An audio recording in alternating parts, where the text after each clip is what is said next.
KBS 열린 토론.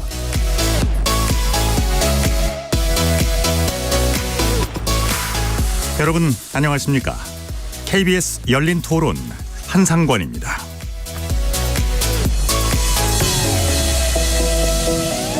KBS 열린 토론, 오늘은 정치의 재구성으로 여러분을 만납니다. 김기현 대표의 사퇴 선언 이후로 국민의힘 총선 준비는 이른바 시계 제로입니다. 한 치 앞도 모르는 상황이 됐습니다. 비대위 체제로 전환해서 내년 총선 준비에 나서야 하는데 한동훈 비대위원장설이 급부상은 하고 있는데 내부의 반발 목소리도 적질 않고요. 비대위 전환을 앞둔 국민의힘 상황, 정치의 재구성 일부에서 만나보고요. 민주당 또한 총선을 앞두고 당내 상황이 좀 복잡하죠. 이낙연 전 대표가 신당 창당에 한 발짝씩 다가서자 당 안팎에서 반대 목소리가 커집니다. 한편 이준석 전 대표도 신당 준비를 본격화하고 있는 모습이고요. 금태섭, 유호정 의원의 새로운 선택도 창당 대회를 열었습니다. 총선을 앞둔 야권의 이합집산, 정치의 재구성 2부에서 만나보겠습니다. KBS 열린 토론 지금부터 시작합니다. 살아있습니다. 토론이 살아있습니다. 살아있는 토론, KBS 열린 토론. 토론은 라디오가 진짜입니다. 진짜 토론, KBS 열린 토론. 정치를 보는 색다른 시선, 정치의 재구성. 오늘 함께할 네 분의 논객 소개합니다. 구형모 국민의힘 전 혁신위원 나오셨습니다. 안녕하세요. 네, 안녕하세요. 구형모입니다. 하헌기 전 더불어민주당 상근 부대변인 나오셨습니다. 안녕하세요. 하헌기입니다. 반갑습니다. 최수영 시사평론가 함께하셨습니다. 네, 안녕하세요. 최수영입니다. 안녕하세요. 김준우 정의당 비대위원장 함께하겠습니다. 네, 안녕하세요. 정의당 김준우입니다. 반갑습니다. KBS 열린 토론, 문자로 참여하실 분들은 샵 9730으로 의견 남기실 수 있습니다. 단문은 50원, 장문은 100원의 정보 이용료가 있습니다. KBS 1라디오의 모든 프로그램은 유튜브에서 함께 하실 수 있습니다. 자, 본격적인 얘기에 앞서서 대통령실 개각 얘기부터 좀 해볼까요? 어제 산업통상자원부 장관 후보자가 지명이 됐습니다. 박문규 장관 취임 3개월 만에 교체가 됐네요. 지난 4일 6명 장관 교체에 이어서 이번에는 단독으로 개각이 됐습니다. 이분이 연고지가 수원인가요? 그렇죠? 네, 최평론가님. 네, 그렇습니다. 지금 말씀하신 것처럼 사실 장관을 임명하고 3개월 만에 하는 건 사실 좀 이례적이죠. 사실 우리가 흔히 하는 말로 인턴 생활도 6개월 한다, 수습 기간도 6개월 한다 그러는데 3개월 만에 한 건 사실 좀 의외입니다. 그런데 사실 대통령실에 여기에 대한 해명도 참 곤혹스럽게 짝이 없어요. 그래서 여러 가지 좀 참 이게 어지러운 심경을 얘기한 것 같은데, 그만큼 저는 방 장관이 원래 제가 방 장관을 임명할 때는 3개월용 이렇게 생각 정말 안 했을 거라고 저도 믿고 막 그랬다는 얘기 들었어요. 그런데 갑자기 이제 이게 강서 보궐선거 이후에 이제 여러 가지 수도권 전선이 좀 어려워진다는 평가가 나오면서 특히나 수원은 남부벨트, 수도권 남부벨트의 축이거든요. 왜냐하면 여기가 단일 광역 지역구로 갑을, 병정, 무 5개의 지역이 있는데 이 5곳 모두가 지금 사실 민주당의 중진 의원들이 지금 또아리를 틀고 있어서 네.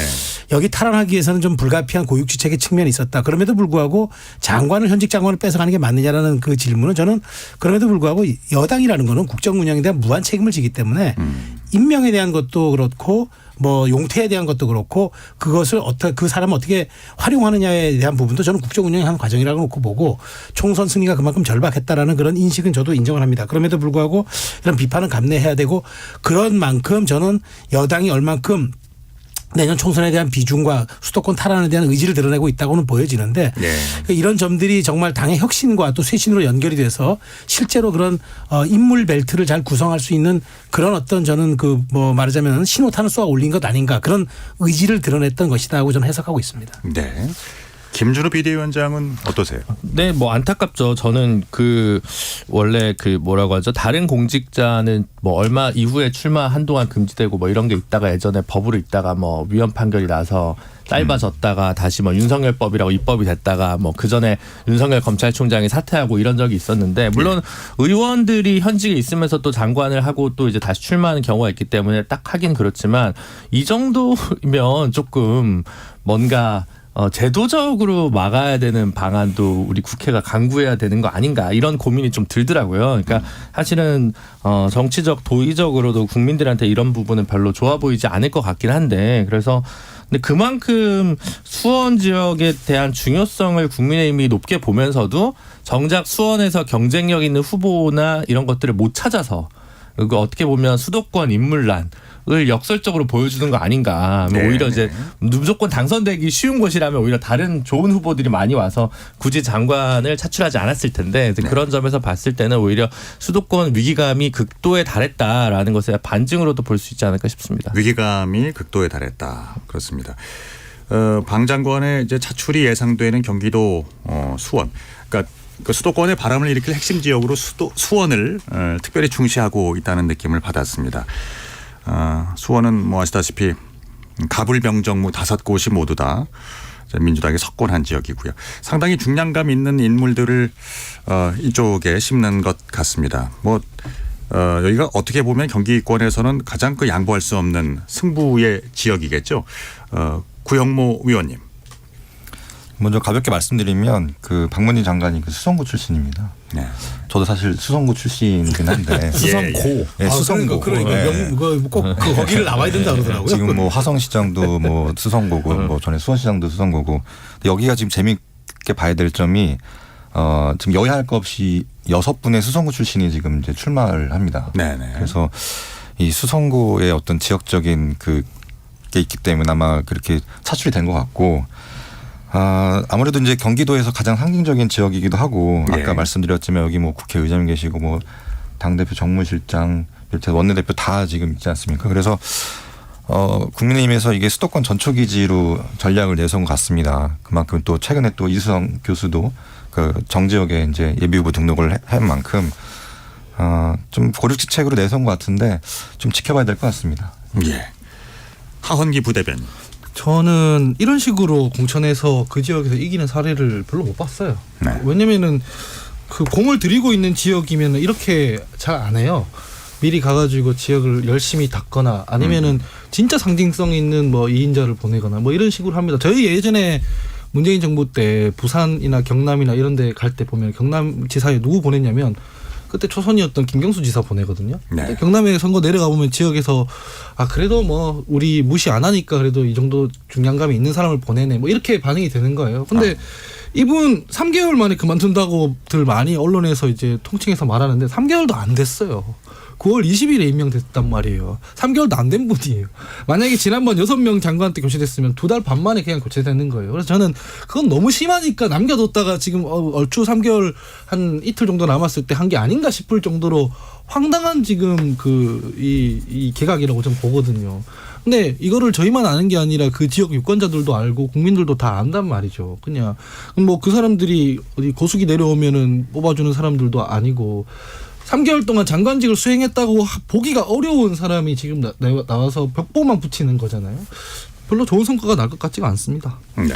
뭐 잠깐 제가 여기서 이제 하나만 뭐 좀 박문규 장관이란 이제 얘기를 좀 해주면은 사실 이제 장관 3개월도 채 못했다는 말 동의하지만 국무조정실장을 오래 했어요. 사실상 국무조정실장이 장관급이고 실제로 국가에 어찌 보면은 용산을 제외한 나머지 컨트롤 타워 역할을 하는 그 부처의 수장을 오래 했기 때문에 저는 상당 부분 이분이 이제 말하자면은 대중적인 인지도는 없어도 그럼 이제 그럼에도 불구하고 중량감 있는 역할을 할 수 있는 그런 말하자면은 정치적 자산을 쌓아왔던 분입니다. 그래서 한마디 제가 그냥 박민규 장관을 위한 변명을 했습니다. 이제 비슷한 관점에서 특히 이제 요즘 들어서 온 관심을 모으고 있는 한동훈 법무부 장관 얘기도 좀 해보겠습니다. 이번에도 개각 대상에선 제외됐네요. 지금 공직 사퇴 시간이며 뭐 여러 가지 시간들이 그렇게 많이 남지는 않은 것 같은데 어떤 고려를 하고 있을까요? 최평론가님. 네. 지금 그거죠. 이제 한동훈 장관 입장에서는 사실 원래 이 당초의 생각이 예상대로라면은 이제 그 비대위가 오는데 그러니까 이게 비대위가 두 가지 성격이 있거든요. 예. 관리형 비대위가 있고 돌파형 비대위가 있는데 관리형 비대위로 나갈 경우가 원래는 생각이 있었던 것 같아요. 김기현 대표가 갑자기 그만뒀지만 그러니까 그때까지만 해도 이제 뭐 김한길, 인요한 뭐 권영세 이런 분들이 이제 하마평에 올랐는데 네.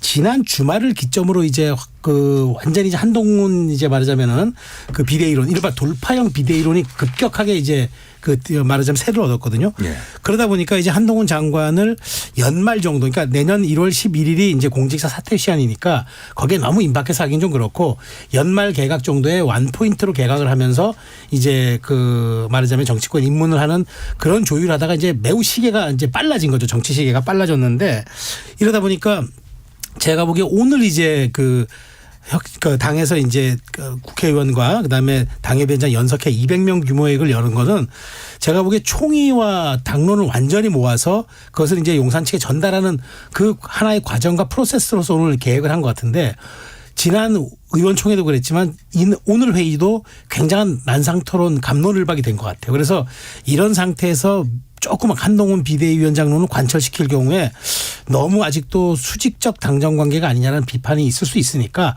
호흡 조절한 것 같은데 그럼에도 불구하고 한동훈 장관의 거취는 이번 주 안에 결정될 가능성이 높아서 네네. 성탄절 이전에 저는 한동훈 장관의 완포인트 개각이 이루어질 가능성이 현재로서 매우 높아 보인다라고 전망하겠습니다.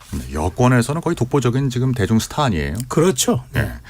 그 하 대변인은 어떻게 생각하세요? 그 최승훈 평론가님께서 고급지게 말한 버전에 저는 저작거리 버전으로 말씀을 드리는 건데 저잣거리. 바람이 덜 잡혔어요.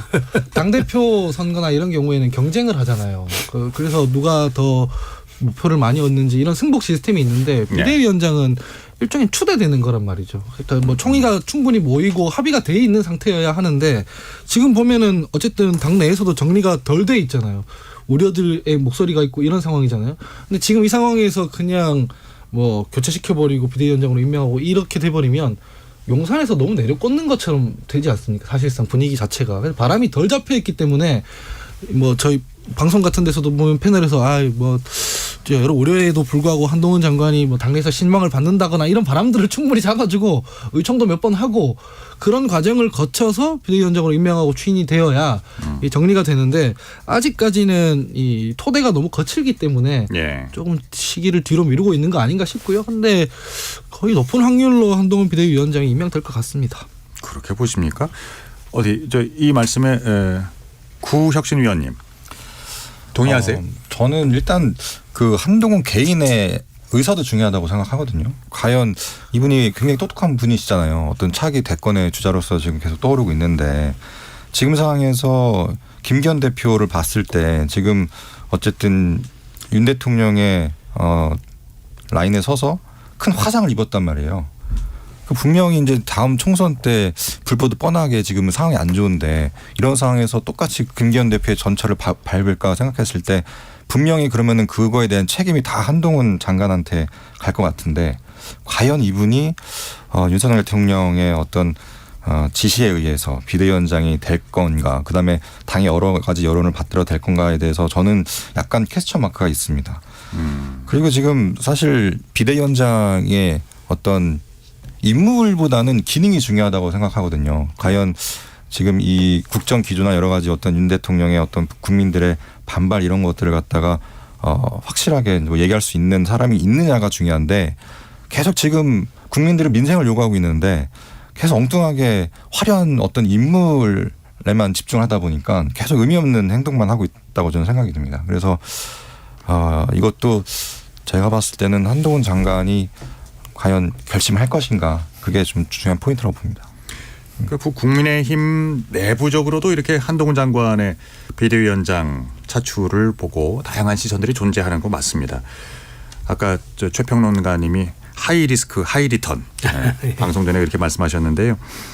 뭐 정치 경험이 전무하다, 소중한 자원이니 아껴야 한다, 뭐 기대가 크다. 그 이제 다양한 의견들이 있습니다. 내부는 그러면 여기에 대해서 어떤 시각을 갖고 계신지 김준우 비대위원장부터 말씀해 주시죠. 그러니까 뭐 같은 앞에서 다들 얘기해 주셨는데 저는 뭐랄까요, 제3지대가 지금 넓어졌다가 좁아졌다가 계속 신축성 있게 가고 있다고 생각하는데 예.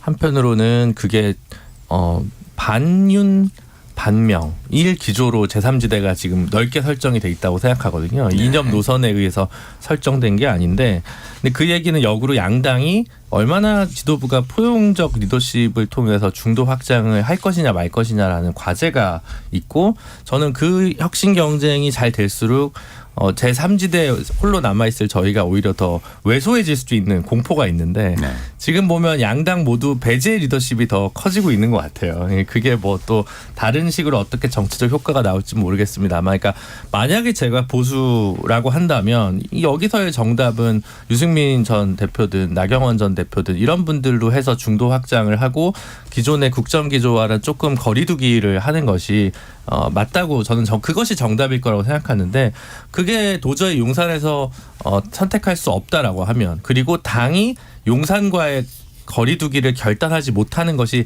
현재 국민의힘의 실력이거나 조건이라고 한다면 그 하에서 그냥 최종 공격수인 한동훈 장관이 그냥 등판하는 거다. 적어도 저는 그게 뭐 원희룡 장관이 당무는 더 많이 알고 있기 때문에 업무에 대한 장악력이나 이런 건 훨씬 강하고 리드미컬하겠지만 대중적으로 봤을 때는 원희룡 장관보다는 한동훈 장관이 나은 카드다. 하지만 정답은 저는 유승민 대표한테 원래 있는 거 아니냐라는 생각입니다. 근데 구체적으로 이 배제 리더십이라는 게 어떤 뜻이에요? 그러니까 지금 뭐 기본적으로 친윤 아니면 모두 뭐 나가라라고 하는 것이 진배 없다라고 하는 것이 하나고, 그다음 기존에 지금 현재 윤석열 정부에 있어서 국정 기조에 대해서 반성과 성찰보다는 그냥 직진, 야당이 발목 잡아서 우리가 원하는 계약을 하지 못했다라는 시그널로 이 총선을 돌파하겠다라는 그 의지인 거죠. 네, 최평론가님.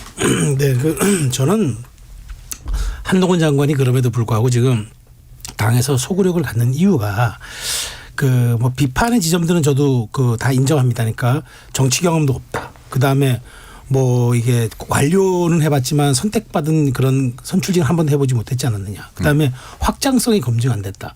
뭐 이런 얘기들 전부 저는 그게 맞다고 봐요. 근데 지금 당이 비상 상황이잖아요. 이런 비상 상황에서 우리가 정치권 격언에 이런 말이 있습니다. 물에 빠진 사람은 헤엄을 칠 수밖에 없다. 지금 절박하잖아요. 살아남기 위해선 뭐라도 해야 하지 않습니까? 그렇다면 이 자체에 큰 판을 아예 스윙할 수 있는 카드를 꺼내오자라고 하는 게 지금 한동훈 비대위의 그 가장 주된 논리 같아요.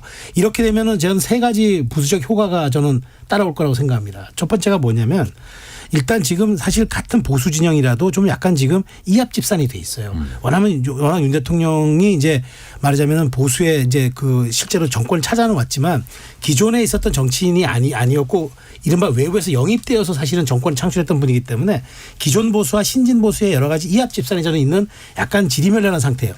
이것을 확 잡아 끄는, 말하자면 결속시키는 그 효과는 확실히 가지고 있을 겁니다. 두 번째가 어떤 카드가 있냐면, 이 한동훈 장관이 기용되면 확실하게 이제 새로운 인물이 그다음에 국면을 전환한다. 지금 다른 사람들이 늘 거명되던 사람들이 나오면은 뭐 거기서 거기 같은 느낌이지만 한동훈 장관이 오면은 새로 이게 말하자면 한 번도 가보지 않는 길이기 때문에, 지도에 없는 길이기 때문에 오라고 하는 그 감탄사와 함께 국면 전환 효과가 있을 거고, 세 번째는 이재명 대표가 어쨌든 민주당이 대표를 하는 순간 계속 하고 있기 때문에 한동훈 장관의 등판은 한두 달 동안 계속 어떤 카드가 되냐면, 이게 국정 심판론이냐 정권 심판론이냐 국정 안정론이냐가 아니라 바로 여기서는 미래 권력이 붙는 그런 이제 지금 상황이 올 수가 있는 거예요. 지금 보수층 지지도나 지금 민주당 지지도를 놓고 보면 가장 높은 두 사람이 맞붙는 그런 형국이기 때문에 미래 권력이 충돌하는 이런 경우, 이런 그림이 된다 그러면은 사실은 부수적 효과까지 얻어서, 저는 한동훈의 카드는 아까 여러분들이 지적하는 그러한 말하자면 좀 부족한 좀 말하자면 지점에도 불구하고 이 효과가 지금 어떻게든 이걸 돌파해야 하는 국민의힘 입장에서는 큰 판을 전체적으로 흔들 수 있는 스윙 카드가 되기 때문에, 그래서 자꾸 한동훈 카드를 집착하는 것 아닌가, 저는 좀 그렇게 생각합니다. 네, 하 대변인. 방금 최성평론가님께서 이게 가보지 않는 길로 가는 거다라고 하시는데 맞는 말씀이긴 하지만은 이 바둑으로 비유를 하면 정석대로 도를 둘 수 있는 상태에서 뭔가 상황이 변했을 때 변수를 둘 수 있느냐, 아니면은 정석대로 안 가는데 그냥 막 두느냐, 이거랑은 차원이 다른 건데 이건 막 두는 거라고 저는 생각을 해요. 왜냐하면 전통적인 선거 전략에 있어서 선거 때 보통 강경파는 후방 배치하는 게 정석입니다. 왜냐하면은 평소에야 정석대로 할 때 정쟁할 때 이게 대포로 쓰던 사람이라도 선거 때는 어쨌든 간에 중도 확장을 하거나 아니면 연성 지지층까지 다 포괄할 수 있는 사람이어야 하거든요. 네. 근데 한동훈 장관이 지금 그 연성 지지층까지 다 아우를 수 있는 사람이냐, 혹은 중도층으로 테두리를 칠 수 있는 사람이냐 하면 퀘스천 마크가 있을 수밖에 없다는 겁니다. 그 실제로 대선 주자들 중에 보수에서는 1위라고는 하지만 그게 중도층이나 뭐 국민의힘의 가장 넓은 지지층까지 다 오르는 건 아니거든요. 첫째, 그래서 문제라고 생각하고, 둘째는 총선은 어쨌든 대통령 지지율과 연동되어 결과가 나온다고 여러 번 제가 말씀드렸습니다. 네. 지난 강서보궐선거 예를 들었을 때도 정당 지지율은 국민의힘이나 민주당이랑 비슷한데 막상 선거 때 뚜껑을 열어보니까 그 대통령 국정 지지율이랑 비슷하게 연동돼서 가더라. 그래서 민주당이 이긴 거다, 이런 거잖아요. 네. 근데 한동훈 장관 같은 경우에는 그 비대위원장 하면은 대통령 국정 지지율 그걸 가지고 그 자산으로 지금 선거하겠다는 시그널이잖아요. 그렇기 때문에 애초에 선거에서 이게 대통령 심판론이 이렇게 강한 상태에서 한동훈 장관이 비대위원장을 한다? 안 맞는 전략을 지금 쓰고 있다라고 생각할 수밖에 없는 거죠. 그렇습니까? 자, 구영모 혁신위원. 지금 한동훈 장관이 사실 지금 일정을 취소하고 좀 자맹에 들어갔는데 저는 혹시나 윤석열 대통령이 이미 지시를 했는데 한동훈 장관 이거를 거부한 게 아닌가. 잠수 탔다. 네. 좀 이렇게 생각도 신박한 상상력. 희망으로 오늘 또 재밌는 보도가 뭐 예. 한동훈 장관이 차기 이제 뭐 총선 이후에 특검법을 뭐 통과시키고 뭐 제2의 새로운 권력으로 이제 추대한다는 그런 또 기사도 나왔거든요. 그러니까 한동훈 장관이 상식적인 사람이라면 지금 이제 국힘의 어떤 총선 기획이라든지 여러 가지 걸 봤을 때 분명 이거는 정치적인 사망일 수밖에 없는 그런 사지로 간다는 것 자체가 저는 그 봤을 때 지금 뭔가 이 자맹이라는 게 뭔가 좀 의미가 있다라고 좀 생각이 듭니다. 상당히 비관적으로 보시는군요. 그러니까. 아니, 지역위원장이신데. 네네. 저 지역위원장 아닙니다. 지금 아닙니까? 예. 그렇군요. 예. 좀 계속해서 지금 양당이 어떻게 보면 혁신 경쟁이 아니라 구태 경쟁을 하고 있다라고 생각이 드는 게, 정치권에서 계속 지금 뭐 어떤 정책이라든지 뭐 민생에 대해서 얘기는 안 나오고 누가 비대위원장을 하고 누가 당을 만들고 계속 인물에 대해서만 집중을 하는 게 저는 국민들께 계속해서 좀 안 좋은 모습을 보여주고 있다라고 저는 생각이 듭니다. 자, 한마디만 거두면 되겠습니다. 그 구영모 의원께서 지금 뭐 굉장히 뭐 좀 신박한 상상력을 좀 말씀하셨는데 지금 거부를 할 수도 있다, 이제 그런 얘기를 하셨는데, 그만큼 저는 이렇게 그 언론에서 이런 추측 보도가 나오는 것도 한동훈 장관이 늘 얘기하던 어법처럼 여의도 문법이 아닌데다가 정말 이게 아무도 가보지 못한 길을 지금 가는 그런 상황이기 때문에 이런 지금 정말 그런 상상력까지 동원되는 거라고 봐서 그만큼 저는 한동훈 장관의 카드의 스윙 폭이 굉장히 커지고 있다, 오히려 그런 측면으로 저는 오히려 이렇게 해석이 되네요. 그래요. 그 아바타라는 표현이 여러 번 나왔습니다. 김웅 의원도 이렇게 사용을 했고요. 홍준표 시장인가요? 윤석열 아바타라는 혹평을 내놓으면서 반대를 하고 있는 진영도 분명히 있습니다. 그러니까 그 현재 살아있는 권력과 윤 대통령과 가까운 인물이라는 점이 강점이면서도 이게 약점이 되는군요. 앞으로 이제 가정입니다. 지금부터는 이제 만약에 한동훈 비대위가 출범하게 되면 국민의힘 총선 전략에는 어떤 영향이 있을까요, 구 의원님? 뭐 전략이라고 하는 게 제가 말씀드렸지만 지금 상황에선 답은 나와 있습니다. 아까 뭐 비대위원장께서 말씀하셨지만 대통령실의 변화를 이끌어낼 수 있는 사람이다. 누가 중요한 것보다는 그 기능을 할 수 있는 사람이 중요하기 때문에 그 총선 전략이라는 게 계속해서 어쨌든 대통령의 얼굴을 치르자, 뭐 친윤으로 가자. 어쨌든 지금 기조가 그거지 않습니까? 한동훈 장관을 계속해서 앞세우는 이유가. 그렇기 때문에 비대위원장이 무산된다고 해도 그 총체적인 전략은 바뀌지 않을 겁니다. 네, 저는 그렇게 보고 있습니다. 그러니까 그러면서도 뭐 당원과 지지자들이 바라지 않는다면 뭐 이런 전제하에서 국민의힘에 입당할 이유가 없다는 입장인데요. 그 한 장관의 고민이 좀 있겠죠.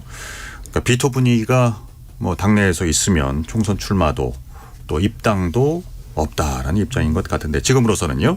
하헌기 대변인. 사람들이 하는 말에는 모의식이 담길 수밖에 없잖아요. 방금 앵커께서 이렇게 말씀하셨잖아요. 대통령의 아바타라는 혹평이 나오는 이유가 뭔가 이렇게 말씀하셨잖아요. 대통령의 아바타가 왜 혹평입니까? 대통령 지지율이 높고 대통령이 잘하고 있으면 내가 대통령이랑 한 몸이다. 대통령의 국정성과는 내가 냈다. 이거 혹평 아니에요. 그 혹평 아니고 문재인 정권 때는 그래서 총선 때 다 대통령 사진 걸고 나왔고 내가 문재인의 복심이다. 이걸 선거 전략으로 쓰는 사람들 많았어요. 근데 지금은 대통령이랑 오버랩을 시키면 그게 혹평이 돼버리잖아요. 대통령이 잘하고 있으면 대통령이 아바타고 대통령의 지시를 잘 따르는 사람이 그런 별명이 붙어도 그건 혹평이 아닌 거거든요. 네. 근데 사람들이 지금 대통령이랑 겹쳐서 말하는 것 자체가 이게 되게 문제시되고 있다는 게 이게 본질인 거라고 저는 생각을 해요. 한동훈 장관이 문제가 아니라 방금 아까 고용모 위원께서 말씀하신 것처럼 지금은 대통령의 국정기조에 대한 민심의 불만들이 쌓여있기 때문에 어떤 사람을 했을 때 이 대통령이 방향을 바꿀 수도 있겠네. 혹은 당에서 이제 균형을 좀 잡겠네. 이런 인식을 국민들한테 줘야 되는 거지 않습니까? 근데 한동훈 장관으로는 그 인식을 줄 수가 없기 때문에 이런 얘기들이 막 나오고 있는 이 상황 자체가 본질이다라고 봅니다. 이견이 있으신 분 계세요? 뭐 이견은 없는데요. 그러니까 한동훈 이제 지금 정확한 뭐 지적을 했습니다. 그러니까 아바타라는 게 그 사람의 분신이라는 그 얘기나 진배 없는데 그게 자랑스럽지 못하고 그게 자꾸 어떤 오명으로 이렇게 자꾸 어떤 누구에게 낙인 찍기로 이렇게 하는 이야기들은 그만큼 그 원래 사람 그러니까 뒤에 후광에 있는 사람이 그 지금 뭔가 제대로 잘 못하고 있다 얘기고 그 정확한 지적이죠. 근데 전 그렇게 생각합니다. 그러니까 자꾸 이게 아바타를 씌우면은 이제 저는 이제 그게 지금 윤석열 정부에 대한 국정 지지도가 낮 1년 동안 지금 계속 하는 추세가 30에서 40배 사이인데 이른바 박스권에 갇혀 있다는 우리가 표현하는데 네. 박스권에 갇혀 있다 보니까 자꾸 이제 이게 국정 지지도가 낮은 상황에서 아바타 소리를 듣는 게 유리하겠느냐. 근데 당연히 이거는 낙인 찍기 효과로 하는 얘기죠. 그런데 거꾸로 생각하면은 그런 아바타가 뭔가 수직적 당정 관계를 수평적 관계를 만들고 대통령의 복심이기 때문에 남이 할 수 없는 이야기를 전달하고 시중의 여론도 가감없이 전달하면서 좀 비슷하거나 대등한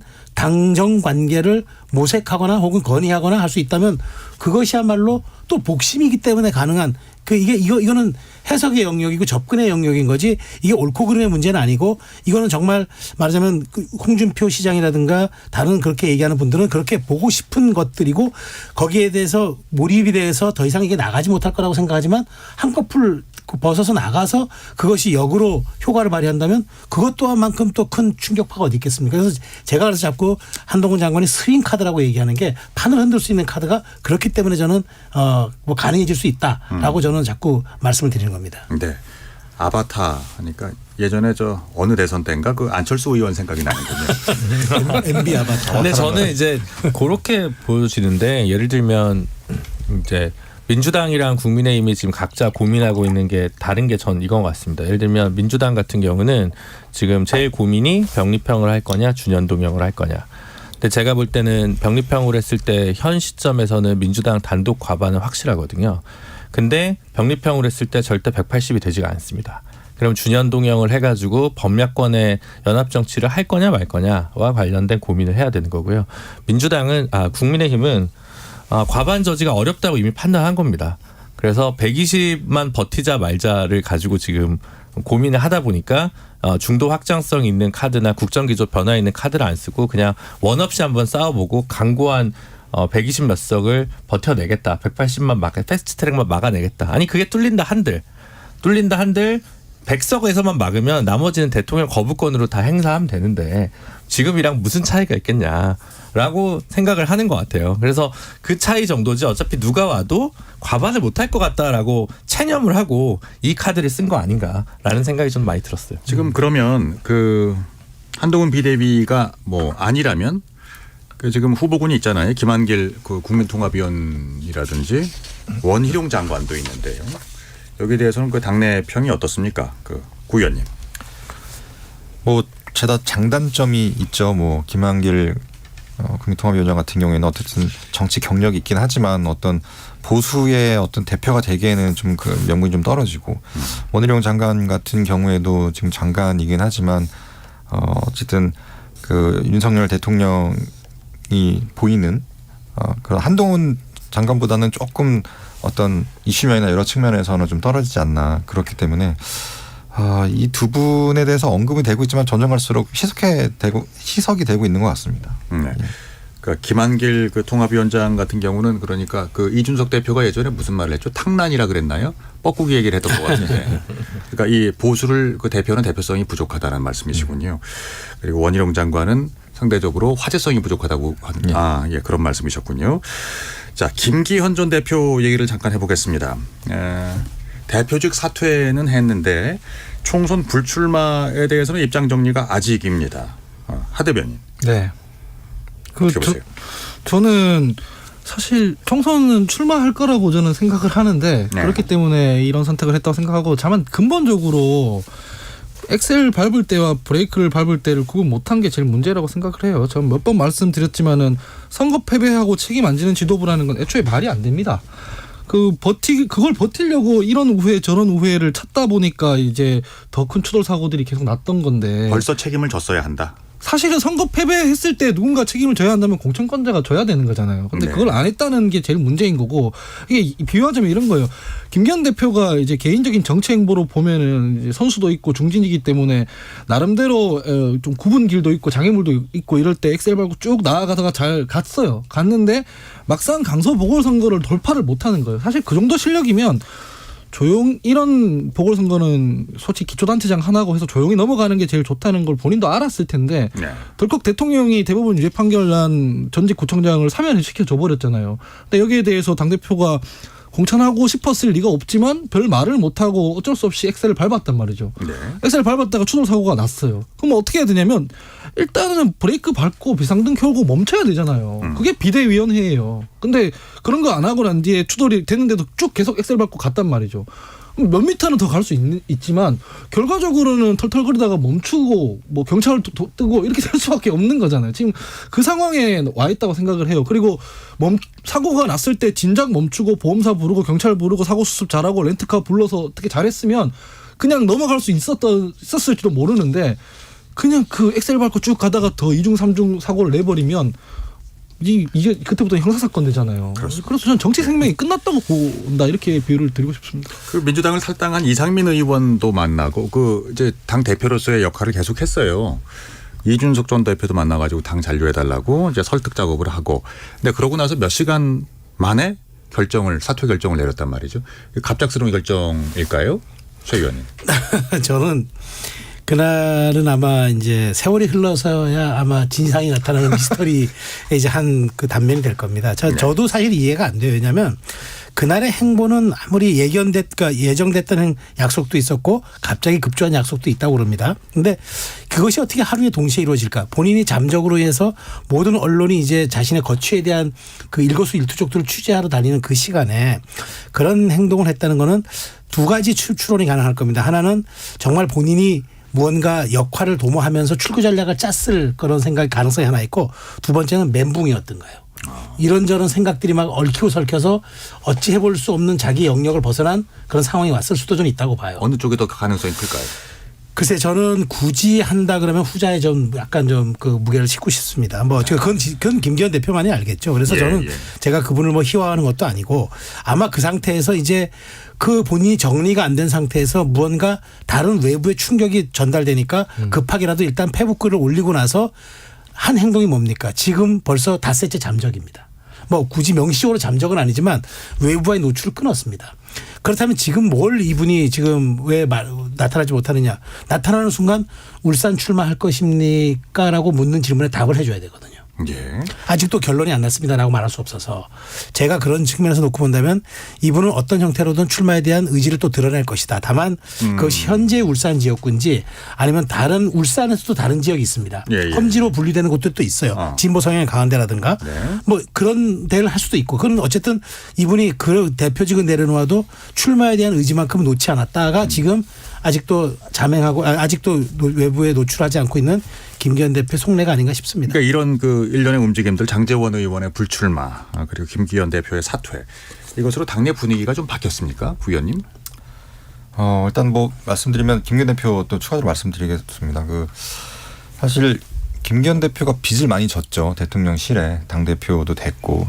근데 그 강서구청장 선거로 인해서 일단 한번 화상을 입었습니다. 그러니까 본인도 사실 공천을 원하지 않았을 거라고 판단이 되는데 일단 말을 들어서 결국에는 강소창의 어떤 그 패배에 대해서 본인이 책임을 어느 정도는 진다고 생각이 드는데 이번에는 또 총선을 차라리 불출마하고 대표직을 계속 해라라는 또 대통령실의 또 지시가 있었죠. 그렇기 때문에 본인은 총선 출마도 못하고 또 국민의힘의 어떤 총선 패배에 있어서 그것도 또 책임을 떠안게 되면은 1차 화상을 입었는데 또 전신 화상까지 입으라는 거냐라고 생각이 들 수 있거든요. 그러니까 이거는 굉장히 불합리하다고 생각이 들고 결국에는 김기현 대표도 이 상태로 가면은 국힘의 총선이 답이 없겠구나. 저는 그런 차원에서 이준석 대표도 만난 이유가 이준석 대표도 어떻게 보면 답을 알고 있다고 생각이 됩니다. 저는 내심. 그래서 만난 것 같고 그 이후에 어쨌든 대통령실의 어떤 바람과 다르게 대표직을 사퇴하고 지금 총선에 대해서는 출마할지 말지에 대해서 지금 여지를 남겨놓고 있는데 참 희한하게 지금 자맹을 한 두 분이 있는데 뭔가 윤석열 대통령의 지시에 의해서 그거를 좀 반하면은 좀 자맹을 하는 약간 그런 분위기가 좀 점쳐지는 것 같습니다. 이거 좀 여쭤보겠습니다. 저 이준석 전 대표가 그 한국의 희망 양향자 대표랑 공개 대담도 했거든요. 양자 간의 어떤 그 화학 작용이 가능할까요? 일단 그분들이 뭐 3시간 동안 거의 뭐 어떤 정치적인 이슈보다도 그 대한민국을 위한 뭐 여러 가지 뭐 기술적인 부분들 그런 둘 다 이제 공학도기 때문에 그런 얘기들이 많이 오가서 뭐 서로 어떤 화학적인 어떤 케미는 잘 맞은 것 같습니다. 예. 최평론가님. 저는 전형적인 이건 정치학 이론에 나오는 편승 전략입니다. 그러니까 네네. 제3지대라는 공간이 열려 있는데 이것을 동력을 당분간 이끌어 가려고 그러면은 이 공간도 좀 넓혀야 되고 그다음에 이제 뭔가 계속 여기다 주목도를 끌어올려야 되는데 그렇다면 자신의 힘으로 안 되면은 상대가 계속 연대하는 형태의 그런 자꾸 제스처를 취하면서 조금 더 그 영향력들을 유지해 나가자 그런 전략이거든요. 예. 편승 전략이. 그렇기 때문에 지금 보십시오. 지금 뭐 이낙연 전 대표도 여기다 뭘 보내고 뭐 금태섭 의원도 여기다 뭐 축사 보내고 이러면서 계속 지금 제3지대가 정체성과 가치 비전 없이 서로 어우러지는 형태를 보이면서 어쨌든 지금 여론조사에서 나오는 뭐 20, 30% 정도의 중도 무당층 이 부분을 계속 끌어가려는 그런 의도로 지금 하고 있다. 그래서 사실 저는 뭐 이런 만남에 대해서 뉴스화는 될 수 있어서 큰 의미는 부여하지 않는다. 왜냐하면 이 빅텐트라는 것이 그렇게 아무런 조건과 아무런 제약 없이 칠 수 있는 텐트들이 아니거든요. 그렇기 때문에 저는 이건 그냥 현재 상황을 돌파하려는 서로의 의지가 결합된 그런 맞아떨어진 이해관계 측면으로 보입니다. 예, 알겠습니다. 정의당 얘기를 좀 해보죠. 네. 그래서 지금 새로운 선택에 합류한 정의당의 유호정 의원 지금 징계위에 회부됐죠? 네, 그렇습니다. 근데 저희가 사실은 요 뉴스가 최근에 저희 당 뉴스의 대부분을 차지해서 제가 좀 송구하고 그냥 저는 더 이상 뭐 이렇게 사실 이야기를 하는 것이 좀 시민분들, 유권자분들 그리고 저희 지지자분들한테 좀 예의가 아닐 것 같아서요. 진행자 앵커께서 그 뭐 양해만 좀 해주신다면 저희 징계위는 회부했고 그냥 그다음 뭐 그러면서도 여전히 좀 조속한 시일에 유 의원님이 탈당해 주셨으면 좋겠다. 그리고 빨리 저희가 좀 깔끔하게 아름다운 이별한 모습을 보여드리고 싶다. 이렇게까지 말씀을 좀 가름하겠습니다. 네. 한 가지만 더 여쭤봐도 될까요? 네네네. 예. 그러니까 지금 조성주 지금 공동대표죠. 네. 새로운 선택의 공동대표는 이렇게 금태섭 대표랑 유호정 의원이 비난받는 이유로 팬덤 정치와 비토 때문이다. 네.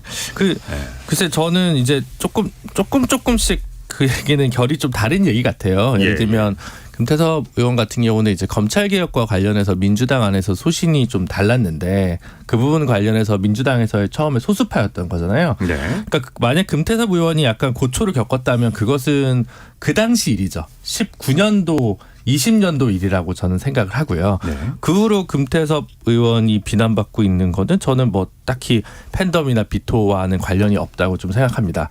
유호정 의원님 같은 경우도 뭐 사실은 저희 당 실질 소속했을 때도 뭐 비난받은 부분도 있고 칭찬받으신 부분도 있는데 제가 뭐 그거를 지금 최근에 관련해가지고 논란되는 건 저희랑 논란되는 건 그냥 탈당 시기와 관련된 문제지 정치 행보랑이나 이 관련된 팬덤 정치와 직접적 관련성이 있다고 생각하지는 않습니다.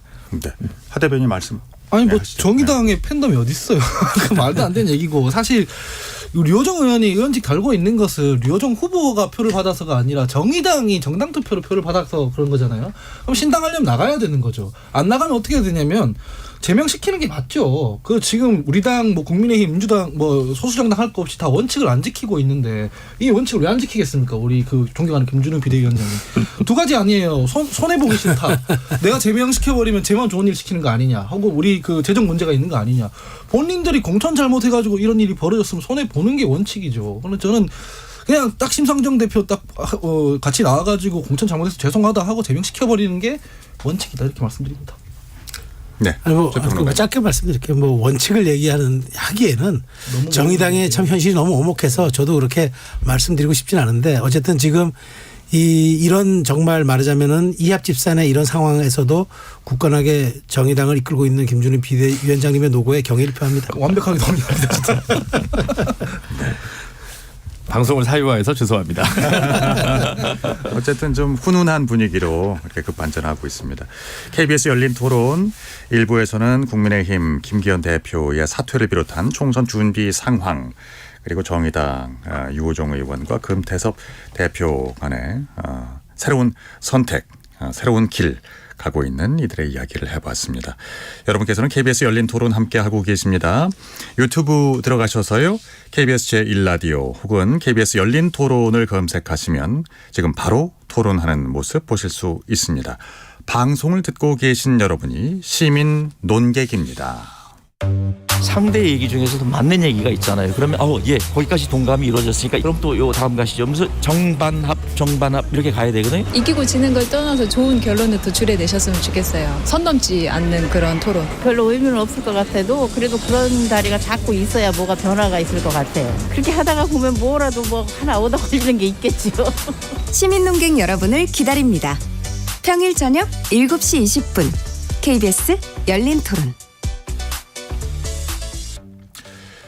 KBS 열린 토론 정치의 재구성 김준우 정의당 비대위원장 하헌기 전 더불어민주당 상근 부대변인 구형모 국민의힘 전 혁신위원 최수영 시사평론가 네 분과 함께하고 있습니다. 1부에서는 국민의힘 비대위 전환 상황에 대해서 짚어봤고요. 2부에서는 야당의 총선 모두 살펴보겠습니다. 자, 이낙연 전 대표 신당 창당 의지를 점점 굳혀가고 있습니다. 역시나 그 당 안팎에서도 비판의 목소리가 높아지고 있는데요. 당 내부의 의견은 어때요? 비판적 시선이 더 많습니다. 예. 저도 공개적으로 비판을 했는데 먼저 왜 비판했는지를 말씀드리면 일단 명분이 없습니다. 저희 민주당이 대선과 지선을 패배한 게 패배의 시작은 그 명분 없는 당원 개정으로 후보를 내서 패배했던 서울시장, 부산시장 보궐선거 때부터였거든요. 예. 그때 당대표가 더불어민주당 당대표가 이낙연 전 대표님이었습니다. 저는 사실 대선 출마하느라고 곧 던져버릴 6개월짜리 당대표를 한다는 것 자체가 과욕이었다고 그 당시부터 여러 차례 비판했었거든요. 특히 무책임하게 당을 운영했기 때문에 거기에 대한 반성문이라든가 앞으로 어떻게 하겠다든가 이런 그런 평가서를 제출한 걸 본 적이 별로 없습니다. 들어오실 때도 보면은 출정식처럼 이렇게 분위기 만들어가지고 그냥 당대표에 대해 쓴소리만 계속 했던 것 같은데 그런 거는 신당을 만드는 선명한 비전이 아니죠. 이런 비판을 분명히 해두면서 제가 말씀드리고 싶은 건 그렇다고 당 내에서 연판장 돌리고 이런 거 되게 제가 보기에 되게 좀 꼴사나워 보였습니다. 왜냐면은 그분들이 네네. 지금 당이 어떻게 반민주적으로 운영되는 부분에 대해서는 한마디도 안 하신 분들이 되게 많아요. 이낙연 대표가 저렇게 한 선택은 본인 개인적으로는 정치적으로 비판받을 수 있지만 어쨌든 민주당에 지금 어떤 문제가 있어서 생기는 문제 아닙니까? 그냥 이낙연 대표의 일탈이라고 할 수는 없는 거 아닙니까? 근데 네. 거기에 대한 반성이나 성찰이나 이런 건 하나도 없이 저런 식으로 이 린치 때리듯이 비판한다? 이건 별로 보기 좋지 않았습니다. 그렇습니까? 그렇습니다. 뭐 지금 한 100명이 서명자가 100명이 넘어가고 있다고 하던데요. 네, 그렇다고 하더라고요. 근데 그 100명의 의원들이 더불어민주당이 지금 비판받고 있는 많은 지점들 있지 않습니까? 그 체포동의안 내려놓겠다, 그 불체포특권 내려놓겠다 하고 가결시켜 버렸을 때 그 전에 당대표가 부결 호소하고 그랬잖아요. 약속 뒤집은 거거든요. 네. 그럴 때 뭐 한마디로도 한 적이 있는지 최근에 선거법 관련해 가지고 당에서 7차례 6차례 이렇게 공식적으로 약속했던 거를 이행하지 않는 문제에 대해서 뭐 구체적으로 비판하거나 하거나 뭐 대안을 제시하거나 그랬던 적이 있는지 없잖아요. 그런데 이낙연 대표가 지금 정치적으로 약자고 나가는 국면이 되니까 어차피 나갈 거 내가 지지자들한테 한 번 더 이 기회에 한번 정치적으로 이익 얻기 위해 편승한다라는 느낌을 지울 수가 없는 거친 행보라고 저는 보인다는 거죠. 이낙연 대표 물론 비판받을 지점이 있지만 또 당에서 한 솥밥 먹던 사람한테 이런 식으로 모욕 주듯이 하는 거는 좀 아니지 않나 싶습니다. 그래서 뭐 김민석 의원의 사쿠라론이라든지 그 엉뚱한 쪽으로 좀 초점이 몰리는 감도 뭐 있습니다. 이게 본질은 아닌 것 같은데요. 당내 초선 의원을 포함해서 지금 한 100여 명의 신당 중단 호소문 뭐 여기에 이제 소명을 했다고 하고요. 근데 이제 이낙연 전 대표는 그쪽 동네라고 표현하더군요. 그쪽 동네의 오래된 정치 습관 뭐 그래서는 안 된다. 불쾌감을 이렇게 드러냈는데요. 이런 표현이 오가는 것을 보면은 어떻게 그 돌아올 여지가 좀 이렇게 적어지는 거 아닌가 하는 생각도 듭니다. 최수연 평론가는 어떻게 보세요? 네, 저는 뭐 말이 좋아서 뭐 신당 창당 중단 요구 호소문이지 한마디로 얘기하면 이낙연 조리돌림인 거죠. 이낙연 모욕주기, 이낙연의 십자포화 이런 거죠. 저는 이제 민주당 의원들이 이제 그 물론 이제 국민의힘 상황을 보고 이런 얘기 한 적 있어요. 3월 9일 날 이제 경선 앞두고 뭐 초선 의원들 50여 명이 이제 뭐 연판장 돌린 거에 대해서 아주 손가락질하고 비웃고 그랬거든요. 네. 뭐가 다릅니까? 근데 저는 제가 묻고 싶은 게 그러니까 이거 전직 당대표, 전직 총리에 대한 조리돌림 아닙니까? 그래서 저는 이전에 모욕 주기 전에 저는 본질적인 질문은 뭐 의원들이 먼저 해야 된다고 봐요. 왜냐하면 이낙연 대표하고 지금 때가 아니고 분열시키지 말고 원로로서 그러면 안 되고 뭐 지금 이렇게들 비난하는 거 아닙니까? 예. 똑같이 대입하면은 이재명 대표 당의 원로로서 대선 후보까지 지낸 분이 바로 방탄하겠다고 개항을 보궐선거 출마하고 그다음에 당대표 나오고 당을 방탄의 위기로 끌어가고 체포동의안 전국으로 모든 것을 몰아갔다. 그때는 왜 비난 안 합니까? 똑같이 비난해야죠. 당의 원로이고 대선 주자였고 당의 자산이었는데 이러시면 안 되죠. 라고 얘기를 했었어야죠. 네. 왜 그 잣대를 지금 이낙연 대표에게만 들이대는 겁니까? 그러면서 이낙연 대표가 조롱, 모욕, 압박 느끼는 거죠. 그리고 실제 그렇다 그러면은 이낙연 대표가 지금 요구하는 거는 나에 대한 조롱이 나에 대한 얘기가 아니라 당신들이 혁신하라고 얘기를 했다라고 얘기하면은 그 얘기를 해야죠. 근데 이재명 대표는 아무런 액션을 취할 생각이 없는 것 같아요. 그리고 이낙연 전 대표가 혹시나 정세균 총리와 김부겸 총리까지 연대할까 봐 그건 격파해야 되겠다고 각계 격파에 나서는 모습이에요. 네. 이렇다 보니 이낙연 전 대표 입장에서는 더더욱 모멸감과 말하자면 한쪽의 가슴 속에 감정이 생기지 않겠습니까? 정치는 감정으로 하는 것도 아니지만 네네. 실제 정치에서 가장 중요한 건 또 감정이기도 합니다. 그래서 네. 저는 이 상태가 이재명 대표의 어떤 코페르니쿠스적 전환이 없는 한 이 신당 창당은 이제 상수로 봐야 된다고 생각합니다. 그렇죠. 그러니까 지금으로서는 이낙연 전 대표의 그 신당 깃발 이거는 외길 수순이라고 보시는 네, 거예요. 네. 예. 그러면 앞으로 예상을 좀 해볼까요? 이제 신당을 창당한다면 이낙연 신당 총선에서 어느 정도 파괴력이 있을까요? 김준우 대변인. 제가 생각하기에는 그 이제 홀로 만약에 이낙연 총리께서 신당을 만들어서 홀로 하면 실질적인 호남 신당이 될 것이고 그렇다면 뭐 호남에서 몇 석 정도의 그냥 지역구 의석을 획득하는 정도가 되지 않을까라고 조심스럽게 생각하고 근데 정말로 이번 총선을만을 기준으로라도 제3지대라고 하는 그러니까 비민주 비국힘의 그 어떤 영토에 서 있으시라고 한다면 더 많은 분들이랑 또 합종 연행을 기획할 수 있을 거라고 생각하거든요. 네. 그래서 그냥 이낙연 호남신당 하나로 그냥 완주로 그칠 것 같진 않아요. 만약에 하신다면. 그래서 그거는 아직까지 좀 예견하기에는 좀 예측 불가하지 않는가. 선거제도당 이런 거 관련해서. 다만 그 자체는 거꾸로 그런 거죠. 이준석 신당 같은 경우도 뭐 실무화 될지 안 될지 모르겠습니다만 제가 볼 때는 제가 개인적으로 보기에 이준석 신당은 비례에서는 조금 당연히 봉쇄 조항을 돌파해서 몇 석을 얻겠지만 지역구에서 얻을 의석이 많지 않을 것 같거든요. 근데 이낙연 신당 같은 경우는 지역구에서 몇 석 얻을 수는 있을지 모르겠는데 비례에서 의미 있게 얻을 수 있을지에 대해서 오히려 좀 물음표거든요. 근데 그렇다고 둘이 만날 수 있느냐? 글쎄요. 그건 여의도에 있는 기획자분들이 많이 하실 문제인 것 같습니다. 네.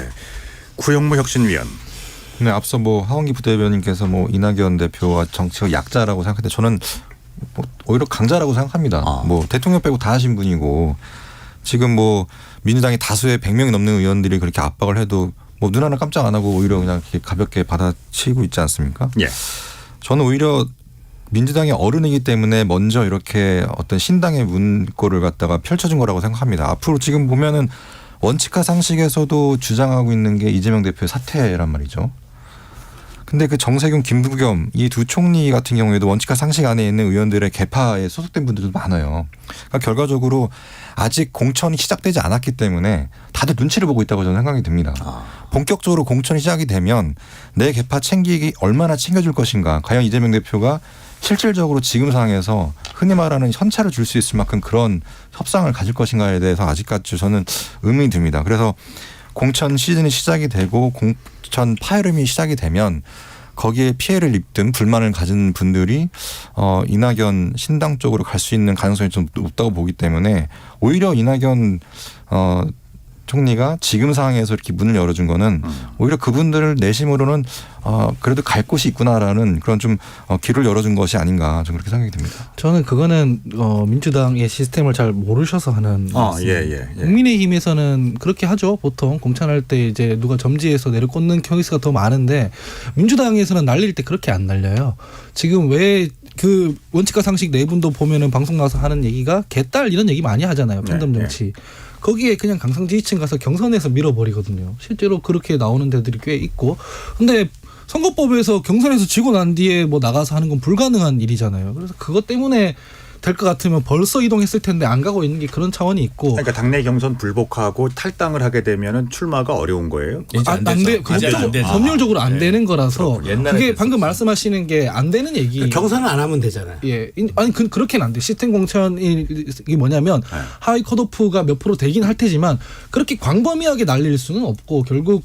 그 여론조사했을 때 10% 20% 안짝 차이 나면 무조건 경선을 붙여야 하는데 그 경선 결과 나고 불복해서 가는 건 불가능하니까. 그러니까 경선 전에 탈당하는 건 괜찮죠. 그렇죠. 그러니까 근데 지금 안 하고 있다는 말이죠. 지금 그 경선을 갖다가 밀어버린다는 아까 말씀하셨는데 그게 지금 실질적으로 지역에서 일어나고 있다는 거죠. 그런 작업 자체가. 아니 그러니까 제가 말하는 건 뭐냐면 경선을 통해서 결정되는 거지 뭐 그 전에 공천 불복해서 이렇게 그렇지. 불가능하기 때문에 컷오프로 인한 그게 구조 조정이 많지 않을 것이다. 몇 명 안 될 거란 얘기고 저는 이 이낙연 신당 그 모습 보면서 사람들이 지금 팬덤 정치하시고 이런 분들 있잖아요. 과욕 부리는 분들 지도자들 그 나중에 과욕 부리면 후과가 저렇게 돌아온다는 걸 좀 알아야 된다고 생각하는 게 이 사실 이낙연 총리 지난번에 당대표 그 선거 붙었을 때 누구랑 붙었었냐면 대선 출마 포기했던 김부겸 총리랑 붙었었거든요. 근데 본인이 6개월짜리 그냥 한다고 이겨버렸어요. 그 다음에 총선 어디에 나갔냐면 종로에 나갔잖아요. 정세균 총리 종로에 나갔잖아요. 연합이 충분히 안 돼 있는 상태에서 자기가 너무 과욕을 부리고 그러고 난 뒤에 그 팬덤이 쭉 빠지고 나니까 지금 이런 결과가 돼 있다고 저는 보거든요. 그럼 시기적으로는 어느 때 그 내년 총선을 이제 좀 가까이 가서 뭐가 좀 바뀌겠군요. 갈리겠군요. 지지율이 제일 중요하다고 저는 생각합니다. 그죠. 지지율이 여론조사요? 예, 국민 지지율이 가령 20-30% 나오고 민주당 심판하는 회초리로 그게 쓴다.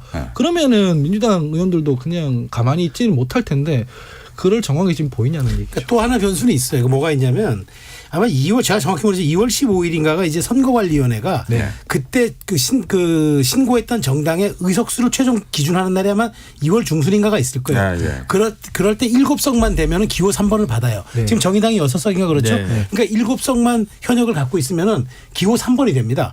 이건 또 다른 문제가 될 수 있어요. 그러니까 그 전에 컷오프 포함 그다음에 혹시나 내가 경선에서 거의 질 것 같으니까 아예 탈당을 하고 나온다. 그래서 7명만 받아서 신당을 꾸리면 현역만 받아서 꾸리면은 기호 3번을 받을 수 있다. 이것도 또 하나 변수는 돼요. 예. 그러니까 그런 측면에 제가 아까 그래서 많은 사람이 필요한 게 아니라 뭐 20-30명 필요한 게 아니라 7명만 이낙연 대표가 모집하면은 이게 기호 3번을 받을 수 있기 때문에 이건 또 굉장히 우리가 또 눈여겨봐야 할 지점이죠. 그 아까 얘기 나왔던 이준석 이낙연 연대도 그러면 그런 측면에서는 가능할 수도 있을까요? 그 낙준 연대라고 하는데 그게 사실은 좀 네이밍과 조언은 비슷한데 이게 사실 이거는 이질적 결합이고요. 이게 뭐 화학적 결합은 저는 안 될 거라고 봐요. 왜냐하면 이게 양당 지지층도 완전히 다르고 그래서 제가 이제 서로에게 편승해서 올라가는 편승 전략으로 파이를 키워내자는 전략이지 실질적으로 이게 현실화한다?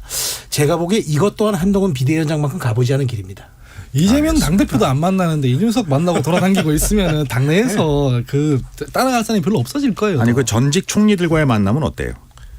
그 이재명 대표가요?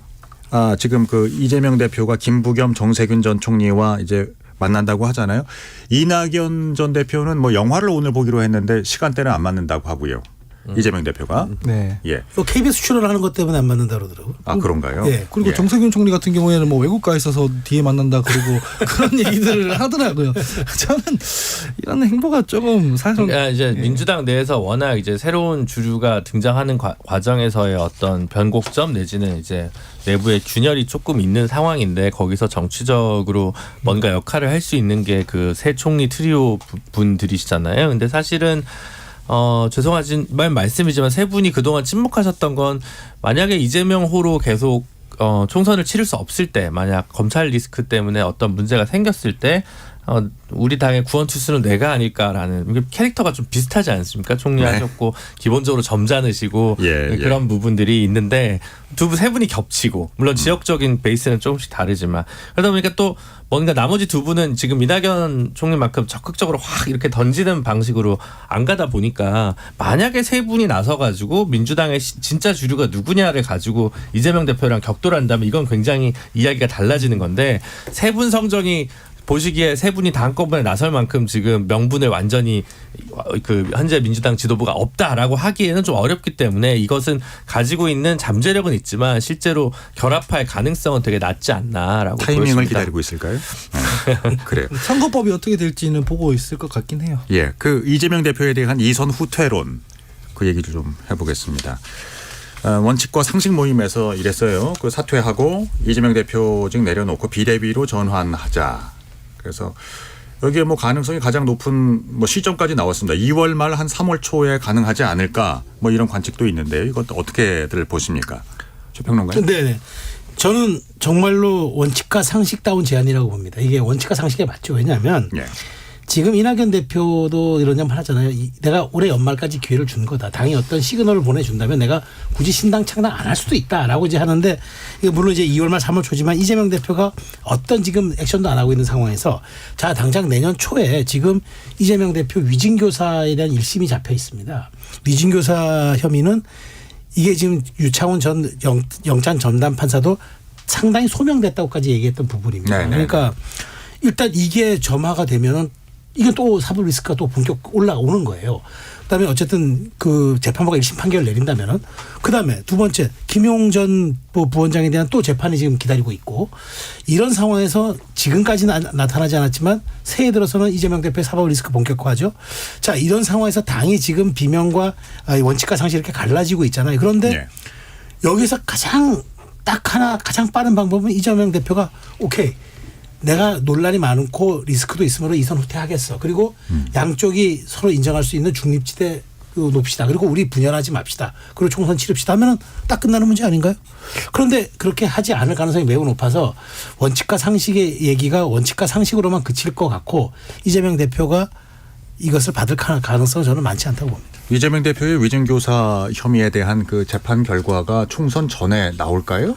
전 나올 수 있다고 보는데 왜냐하면 지금 1월 8일인가가 첫 공판기일이 잡혔더라. 아니죠. 그러니까 심리기일이 잡혔더라고요. 예. 그래서 재판부가 이거 속도를 내겠다고 얘기를 한 것 같아요. 알겠습니다. 그러면 이재명 체제로 총선이 그냥 갈까요? 아니면 비대위 체제로 전환을 할까요? 구 의원님. 일단은 총선을 이렇게 치르겠죠. 그러니까 어쨌든 이재명 대표가 지금 그 사법 리스크가 있는데 방탄 시즌2를 만들려면은 어쨌든 지금 이재명 체제로 가야지. 그러니까 지금 원칙과 상식에서도 비난을 하고 있는 게 그러면은 뭐 공천 자기 사람들 다 하고 나서 후퇴하는 게 무슨 의미가 있느냐 그렇게 얘기가 나오지 않습니까? 전 그래서 당연히 이재명 체제로 총선을 치를 수밖에 없을 거고 그 이후에 비대위 체제로의 전환은 뭐 총선의 어떤 결과에 따라서 달라지겠지만 어쨌든 지금 여야 할 거 없이 뭐 여당은 여당 나름대로의 어떤 테러 막힌 거고 이재명 대표도 어쩔 수 없는 상황인 거고 참 안타까운 상황인 것 같습니다. 지금 그 인재 영입에 대해서는 어떻게 생각하세요? 그 민주당에서 3호 인재 그 유사명 전 총경 영입을 했잖아요. 그 경찰국 신설에 반대하는 그 회의를 주도했다가 좌천됐던 인물인데 이런 그 민주당의 일련의 인재 영입 여기에 대해서 좀 평을 해 주시죠. 지금 국민들이 원하는 것은 뭐 민생을 해결해달라는 정치권의 어떤 혁신적인 요구거든요. 그런데 지금 반정부를 기치로 한 인물들을 갖다가 뭐 영입을 한다고 해서 과연 국민들이 그 감동을 일으킬까? 아니면 당에서 어떤 그런 캐치프레이즈를 갖고 우리 당은 이렇게 나간다라고 어떤 정치적인 메시지라든지 그런 것들 내세우는 것도 아니고 단순히 그냥 반정부 인사를 갖다가 이렇게 한다는 것은 그렇게 감동적이지 않습니다. 네. 뭐 하대변. 여야 다 사회에 있을 때는 훌륭하다고 평가받는 분이죠. 그 국민의힘의 이수정 교수도 그렇고. 근데 제가 말씀드리는 거 방금 그 혁신위원님 잘 말씀해 주셨지만 몸에서 악취가 나면 어떻게 해야 됩니까? 우리가 보통 목욕을 해야죠. 목욕을 해야 될 거 아니에요. 네. 목욕을 하고 로션 바르고 그다음에 속옷 갈아입고 그다음에 뭐 새 옷을 입든지 말든지 해야 되는 거 아니에요. 근데 지금 국민들은 양당에 악취가 난다고 하는데 목욕 안 하고 그냥 이거 명품이다. 이거 기능성 복장이다. 이러면서 옷 입고 있는 거 아니에요? 그러면 그 옷 입는 그 좋은 옷조차 냄새 나는 옷으로 보이잖아요. 그러니까 지금 플러스 정치에 대한 어떤 그 국민적 기대감이 없어요. 누구를 영입하면 좋을까 이런 기대감이 없고 문제 있는 사람을 어떻게 마이너스 할 것인가, 어떻게 구조조정할 것인가, 그렇게 해서 묵은 때를 어떻게 벗을 것인가 이것만 보고 있거든요. 근데 그거 안 하고 난 뒤에 영입해서 뭐 좋은 옷으로 덧칠한다는 거 크게 의미가 없다고 저는 생각합니다. 이런 그 요소들이 이제 국민적인 관심도가 여야 인재 영입에 대해서 좀 박한 점수를 주는 이유가 이거라고 생각들 하십니까? 근데 빅네임이 갈수록 줄어들기 때문에 네. 말하자면 그 효과도 좀 적어지는 것도 있고 그렇게 전략으로 인재 영입된 분들 중에 의정 성과를 내신 분들 숫자가 그렇게 많지 않다 보니까 그런 것도 있는 것 같은데 예. 뭐 민주당만 얘기를 하면 그럼 이탄희 의원 불출마인지 백의종군인지 거긴 좀 애매하긴 합니다. 이탄희 의원 같은 경우. 근데 오영환 의원이랑 홍성국 의원 다 지난번에 전략 영입 돼가지고 지역 공천 받았는데 다 불출마 선언했잖아요. 네. 그러다 보니까 지금 잡았던 인재를 놓치고 있는데 민주당 같은 경우 새로운 인재가 들어온다는데 그게 무슨 감흥이 있냐라고 얘기하는 부분이 있겠죠. 다만 민주당의 한정에서 이번에 되신 분 보면 뭐 박지혜 변호사 같은 경우는 기후환경운동 하는 분이니까 이제 이소영 의원이랑 좀 괴를 같이 하는 분이 있고 그 뒤에 두 분은 다 부산 연고가 있어서 취약한 부산 지역 인물군에는 민주당 쪽에서는 좀 도움이 되겠죠. 그래서 그게 뭐 아주 효과가 없다는 게 아니라 그것보다 좀 더 지지율 쇄신을 위해 필요한 게 뭐냐라는 부분에 대해서 하은기 대변인 얘기해 주신 것 같고 알겠습니다. 제 입장에서 보면 부럽죠. 저도 이렇게 인재 영입을 좀 더 많이 하고 싶은데 안 오시네요. 그 이제 비슷한 얘기인데요. 공천 그 검증 문제에 대해서 이제 지적들을 합니다. 정의찬 그 당대표 특보 과거에 이게 97년이면 문민정부 때인데 그렇죠. 고문치사 연루 논란 때문에 지금 간단치 않게 됐습니다. 그러니까 포인트는 두 개입니다. 공천 자격이 번복됐는데 여기에 대해서 이의 신청을 제기했고, 그러니까 첫 번째는 공천 검증의 부실함, 두 번째는 이재명 대표의 측근 공천 문제. 이거는 최평론가님 먼저 말씀해 주시죠. 네, 저는 뭐 이게 바로 민주당의 지금 그 앞으로 볼 수 있는 경선의 모습을 미리 땡겨서 봤다고 저는 봐요. 그러니까 이런 식으로 하는 거죠. 그러니까 측근이거든요. 이제 경기도지사 할 때부터 이제 그 경기도에 무슨 월드컵 경기장 관리 소장인가 맡았던 분인데 사무총장인가. 예. 그때도 이게 문제가 됐어요. 그래서 그때 이미 사퇴도 하고 그랬고 실제로 이분이 이제 남청년 의장 때 그때 고문치사에서 실형 5년을 받았어요. 진짜 살고 나왔어요. 진짜 실제로. 그리고 와서 이제 됐으면은 자, 이런 분이 그러면 이게 민주당이 이제 그러면 이런 분들에 대해서 확실하게 걸러야 되는데 실제로 97명인가 발표할 때 쓱 묻어서 발표한 거예요. 슬쩍 이렇게 100명 가까이 발표하다 보면 이게 뭐 걸러지겠느냐 했는데 제대로 걸러졌죠. 그러다 보니까 부랴부랴 서류가 너무 많아서 이걸 못 골랐다는데 서류가 많을 게 뭐가 있습니까? 이력 한 줄이면 다 나오는 건데 범죄 기록조에 다 나오는 건데. 그러니까 저는 이게 변명이 안 되는 거예요. 그러니까 부랴부랴 이거 했는데 저 정의찬이라는 분이 황당하니까 이런 거 아닙니까?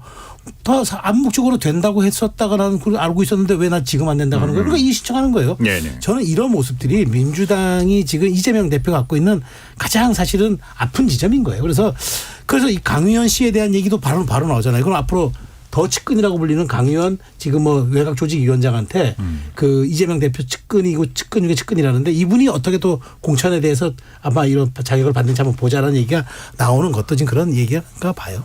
최소영 평론가님 말씀은 알면서도 민주당이 측근이니까 일부러 했다라고 말씀하시는데 이거 너무 과한 거 아니냐라고 제가 말할 수 있어야 되는데 제가 그런 말을 못 하겠다는 거죠. 제가 아까 전에 목욕부터 하라는 게 이런 얘기예요. 검증할 때 이분 말씀하신 대로 과거에 이미 문제가 됐어요. 대선 때도 그렇고 그 전에도 그렇고 해서 문제가 이미 됐는데 이걸 검증위에서 왜 모릅니까? 그냥 범죄 경력 조회해보면 다 나오는 거고 다 제출하는 건데 그냥 저도 묻어서 그냥 했다고 생각을 하거든요. 이거 자체가 기망이라고 생각하고 이런 검증이 지금 아마 지금 계속 쌓이고 있는 걸로 아는데 이러면은 저희가 한동훈 장관한테 인사검증 가지고 뭐 어떤 명분으로 비판할 수 있겠습니까? 그래서 저는 이런 것부터 바로 원칙을 바로 잡아야 그 이후에 영입 인재가 어떻고 저떻고 하는 게 의미가 있을 거다라는 게 바로 이 차원에서 드린 말씀입니다. 알겠습니다.